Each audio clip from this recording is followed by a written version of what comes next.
34-ാമത്തെ ചോദ്യം 2024 കേരളപ്രഭ പുരസ്കാരത്തിന് അർഹരായവർ.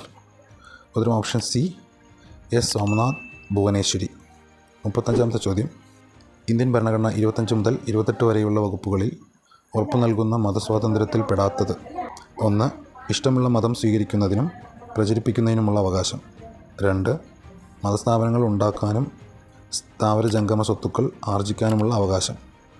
3. ഗവൺമെൻറ്റിൻ്റെ ഉടമസ്ഥതയിലും ധനസഹായത്തിലും പ്രവർത്തിക്കുന്ന വിദ്യാഭ്യാസ സ്ഥാപനങ്ങളിൽ മതബോധനം നടത്തുന്നത് നിരോധിക്കുന്നു. 4. ന്യൂനപക്ഷങ്ങൾക്ക് സ്വന്തമായി വിദ്യാഭ്യാസ സ്ഥാപനങ്ങൾ സ്ഥാപിക്കുന്നതിനും നടത്തുന്നതിനുമുള്ള അവകാശം. ഉത്തരം ഓപ്ഷൻ ഡി 4. 36-ാമത്തെ ചോദ്യം 2024 ബ്രിക്സ് സമ്മേളനം നടന്നതെവിടെ? ഉത്തരം ഓപ്ഷൻ എ റഷ്യ. 37-ാമത്തെ ചോദ്യം കുറിച്യ ലഹളയുമായി ബന്ധപ്പെട്ട ശരിയായ പ്രസ്താവനകൾ ഏത്? 1. 1812 കുറിച്യ ലഹള ഉണ്ടായത്.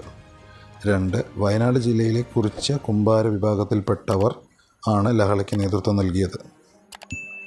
3. പ്രധാന നേതാവ് രാമനമ്പി ആയിരുന്നു. 4. ബ്രിട്ടീഷ് ഈസ്റ്റ് ഇന്ത്യ കമ്പനി മലബാറിൽ നടപ്പിലാക്കിയ ജനവിരുദ്ധ നികുതി നയങ്ങൾക്കെതിരെ നടത്തിയ ലഹള. ഉത്തരം ഓപ്ഷൻ സി 1, 3, 4. 38-ാമത്തെ ചോദ്യം കേരളത്തിലെ ആദ്യത്തെ വനിതാ മാസിക.